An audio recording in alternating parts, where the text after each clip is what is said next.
반갑습니다. 김민세 형제입니다. 작년 8월에 간증을 하고 기회가 되면 구원받기 전과 후의 삶의 변화에 대해 간증을 하고 싶다고 했었던 기억이 납니다.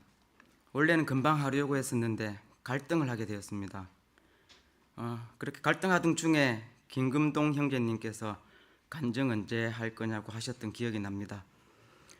제 입으로 내뱉었으니 언젠가는 하기는 해야 되는데 지금까지 이러한 이유로 갈등하게 되었습니다.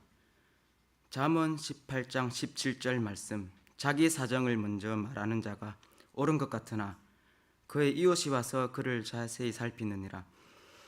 이 구절이 지금 간증에 적용이 되는 건지는 잘 모르겠지만 간증을 한 후 형제 자매님들께서 저를 볼 때마다 지금의 제 모습이 아니라 구원받기 전의 제 모습을 자꾸 떠올릴 것만 같다. 거기에 대한 두려움이 상당히 컸습니다. 저는 복음을 전할 때 항상 예전에 제 이야기를 먼저 하고 복음을 전하는데 형제 자매님들 앞에서는 왠지 용기가 나지 않았습니다. 상처받는데 이골이 난지라 미리 것부터 먹는 버릇이 생겨 버려서 못난 갈등에 휩싸이게 되었습니다. 갈등에 종지부를 찍게 된 건 다름 아닌 우리 주 예수 그리스도로 인함입니다. 그래 다른 건 생각하지 말고 예수님 자랑만 하자라고 마음먹었더니 더 이상 갈등하는 마음이 생기지 않게 되었습니다.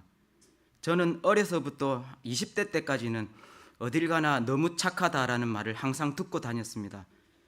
한 번은 어떤 후배가 멀리서 제가 지나가는 걸 보고 저기 천사 지나간다라고 했을 정도로 남을 먼저 생각하고 남한테 싫은 말 한 번 못하던 사람이었습니다. 그 당시엔 사람을 너무 잘 믿어서 탈이었습니다. 민서야 너 이용당하고 있는 거다라고 조언을 해줘도 그럴 리가 없다고 생각하며 의심 없이 살던 시절이 있었습니다. 그런데 역시나 저를 이용하는 사람들이 꽤 많았습니다. 이용당하고 배신당하고를 반복해 그것이 쌓여 악에 바쳤는지 30대가 넘어가면서부터는 자기 방어 기질이 발동하기 시작했습니다. 성격에 모가 나기 시작했습니다.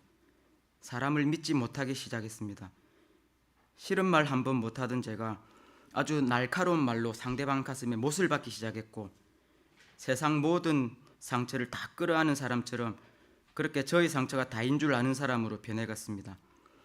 지금 이 자리에 예전에 제 모습을 너무나 잘 아시는 저희 부모님이 와 계십니다. 지금부터 저희 부모님과 구원받은 후 3년간 함께 지낸 형제 자매님들 앞에서 그런 저를 주님이 어떻게 변화시켜 주셨는지 있는 그대로 투명하게 고백하도록 하겠습니다. 많은 변화들이 있었지만 시간 관계상 180도로 변한 것만 정리해서 준비해봤습니다. 그럼 시작하겠습니다. 첫 번째, 몸에 배어버린 근검 전략. 구원받기 전에 저는 전략이라는 단어를 모르는 사람이었습니다. 10원이라도 아끼려고 대형마트에 가는 사람들을 이해하지 못했습니다. 그래봤자 얼마나 아낀다고 그럴까라는 생각만 들었습니다. 저는 그냥 대충 아무 생각 없이 편의점만 이용했었고 택시비 몇만 원씩 나오는 걸 우습게 알고 살았습니다. 하지만 구원받은 후엔 거의 180도로 바뀌었다고 해도 과언이 아닐 정도로 전략하는 사람이 되었습니다. 걸어서 30분 정도 되는 거리는 기름이 아까워 항상 걸어 다니고 있고 우리 동네 마트보다 조금이라도 싼 곳이 있으면 몇 킬로 밖의 거리에도 자전거를 타고 가서 사올 정도로 예전간 상상할 수 없을 만큼 바뀌었습니다. 한 달 내내 저를 위해 사적으로 10원짜리 하나 쓰지 않을 때도 종종 있을 정도입니다. 부모님께 돈 쓸 줄 모르고 살았었는데 지금은 어머니께서 있는 대로 다 사준다고 지인들에게 노래를 부르고 다니십니다. 이건 저에게 있어서는 기적이라고 밖에 볼 수 없습니다. 저희 힘으로는 절대로 바뀔 수 없었음을 고백합니다. 두 번째, 부지런함에 신실함을 더해주신 주님. 구원받기 전부터도 직장생활에 열심히 하는 것에 있어서는 어느 면에선 타고난 것 같은데 문제는 기복이 아주 심했습니다. 우울해지는 날엔 아프다고 거짓말하고 3, 4일씩 쉬어버리는 경우가 꽤 있었습니다. 책임감이라고는 전혀 없었습니다. 저 한 사람 빠짐으로 다른 사람이 힘들어질 거란 생각은 하려고 하지도 않았습니다. 어릴 적부터 나는 아무리 노력해도 안 된다는 자괴감과 상처받아왔던 것들이 저밖에 모르는 사람으로 만든 것 같았습니다. 제가 받은 상처가 세상에서 가장 컸던 것처럼 그렇게 살았습니다. 그로 인해 부모님을 비롯해 주변 사람들에게 피해를 많이 주며 살았습니다. 문제가 생겼을 때 해결하려고 하기보단 항상 그 순간만 모면하려는 그런 이기적인 삶을 살았었습니다. 그래서 부모님도 직장에서도 아무도 저를 믿지 못하는 편이었습니다. 하지만 구원받은 후엔 하나님께서 신실함을 선물해 주셨습니다. 그리고 책임감도 아주 커졌습니다. 지금 제 업무에 있어서 과부하가 걸릴 것 같으면 새벽이라도 출근해 누가 시키지 않아도 알아서 일을 할 정도로 바뀌었습니다. 제가 빠짐으로 인해 누군가 힘들어지는 걸 견딜 수 없게 돼버렸습니다. 무슨 일이 있어도 업무에 무리 없게 알아서 하니 회사에서 저에 대해서는 그 누구도 신경 쓰지 않고 있습니다. 작년 10월에 회사에서 우수 공로상을 받았습니다. 저희 상무님께서 전화가 와서 좀 보자고 하시길래 혹시 내가 뭘 잘못했나 싶어 불안해하고 있었는데 동영상 하나만 찍자고 하시면서 상을 받게 된 소감에 대해서 말하라는 겁니다. 그때서야 상을 받는 줄 알고 너무나 기뻤습니다. 제가 기뻤던 건 그때 받은 상이 섬김에 관련된 상이라서 너무 기뻤습니다. 저희 회사 인원이 400~500명쯤 되는데 웬만한 사람들은 제가 예수님 믿는 사람이란 걸 다 알고 있습니다. 현장에 일하는 사람들을 시간 나는 대로 틈틈이 돕다 보니 상부에 보고가 들어가 받게 된 상이었습니다. 그런 이유로 받은 상이었기에 너무나 기뻤습니다. 저같이 답 없는 사람이 하나님의 이름을 드러낸 것만 같아서 말할 수 없이 기뻤습니다. 그 당시 은혜 아니면이라는 찬양을 알게 됐었는데 그 곡이 한 일주일쯤 종일토록 제 머릿속과 마음속을 맴돌았었습니다. 그리고 환난은 인내를, 인내는 체험을, 체험은 소망을 이라는 로마서 9절도 함께 말입니다. 가을쯤에 은혜 아니면을 특송하도록 하겠습니다. 그리고 바뀐 성격이 부모님과의 관계도 가깝게 만들었습니다.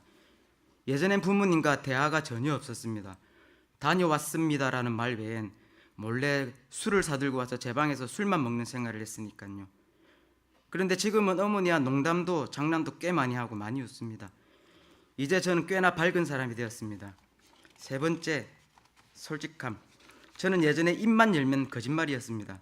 정말 솔직하지 못했었습니다. 저희 부족한 점을 들키기 싫어 늘 거짓말만 하고 다녔었습니다. 저희 부모님도 알고 계십니다. 하지만 지금은 상대방에게 배려가 될 선의의 거짓말 외엔 거짓말을 전혀 할 수 없게 되어버렸습니다. 저를 있는 그대로 드러내는 게 전혀 부끄럽지 않습니다. 지금은 저의 형편없었던 과거들이 강함으로 여겨지기까지 합니다. 예전에 저 같은 사람을 감싸줄 수 있고 저의 예전 모습을 먼저 드러내는 것이 복음 전하기 전 밑거름이 되고 있으니까요. 거짓말을 못해 가끔씩 회사에서 미움받을 때도 있습니다. 하지만 어쩔 수 없습니다. 안 되는데 어쩝니까?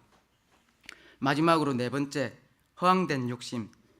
저는 항상 허황된 꿈만 꿨었습니다. 저는 복권을 사지 않으면 죽는 줄 아는 사람이었습니다.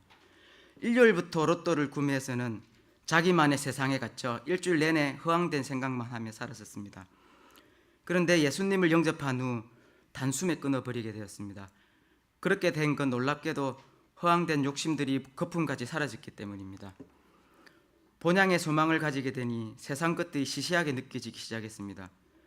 그런데 딱 한 가지 이유로 아주 가끔씩 복권을 구매하고 싶은 충동이 생길 때가 있습니다. 구원받은 후부터 제 소원이 조용한 곳에 전원주택을 짓고 출퇴근하면서 사는 건데 전원주택을 짓고 싶은 마음에 어쩌다 로또를 하고 싶은 충동이 일어납니다. 하지만 주님께서 급하게 부자가 되려고 하지 말고 땀 흘려 일하라고 하신 말씀이 마음판의 중심이 되어 주님의 명령을 지키기 위해 제 생각을 내려놓게 됩니다. 주님, 죽을 때까지 땀 흘려 번 돈으로만 살아가겠습니다. 그 외에도 많은 변화가 있지만 특별히 180도 변화된 것만 간증해 보았습니다. 제가 늘 신기하게 생각하는 건 이 변화들이 이제 예수님 믿었으니 제가 억지로 바꾸려고 노력해온 것이 아니라 마치 처음부터 늘 그랬던 것처럼 제 몸에 탑재되어 버렸다는 것입니다. 주님이 주신 새로운 마음으로 이제는 자기 개발에도 힘쓰고 있습니다. 여러 가지 자격증을 취득했으며 특히 엑셀은 회사 업무에도 유용하게 써먹고 있습니다. 정말 감당할 수 없는 주님의 은혜입니다. 그래서 감사한 마음보다 죄송한 마음이 더 커서 죄송하다고 한 겁니다. 이렇게 감당할 수 없는 엄청난 은혜와 긍휼을 주셨는데 저는 눈꼽만큼도 보답할 수 없다는 것입니다. 그리고 저의 상태를 보면 늘 죄송한 마음뿐입니다. 김삼순 자매님께서는 저더러 우물에서 숭늉 찾는다시고 우리 목사님께서는 변화된 것들을 생각하라고 늘 말씀하시는데 자꾸만 저의 상태가 비참해서 힘들기만 합니다. 주께서는 자신을 두려워하는 자들과 자신의 긍휼에 소망을 두는 자들을 기뻐하시는도다. 그렇습니다. 강아지가 자기 주인을 불쌍한 눈빛으로 바라보듯이 주님께 저를 불쌍하게 생각해 달라는 것 외엔 제가 할 수 있는 게 없습니다. 오직 주님의 긍휼과 은혜에 소망을 둡니다. 그리고 시편 103편 13절에서 14절 말씀, 아버지가 자기 자식들을 불쌍히 여기는 것 같이 주께서 자신을 두려워하는 자들을 불쌍히 여기시나니 그분께서는 우리의 구조를 아시며 우리가 뭔지임을 기억하시는도다. 하나님 말씀을 통틀어 제가 가장 좋아하는 구절입니다. 저는 주님이 저를 불쌍히 봐주시는 게 가장 좋습니다. 늘 불쌍히 여겨주십시오, 주님. 끝으로 이 자리를 빌어 부모님께 한 말씀 올리겠습니다. 저밖에 모르고 방황하던 시절에 저를 놓지 않아 주셔서 너무 고맙습니다. 그리고 예수님 믿고 구원받으셔서 너무 감사하고 구원해 주신 주님 정말 너무나 감사합니다. 끝까지 믿지 않으셨다면 저는 죽을 때까지 가슴에 못이 박힌 채로 살아가야만 했을 겁니다. 지옥불에서 벗어나 주셔서 너무 고맙습니다. 아버지 어머니 사랑합니다. 감사합니다.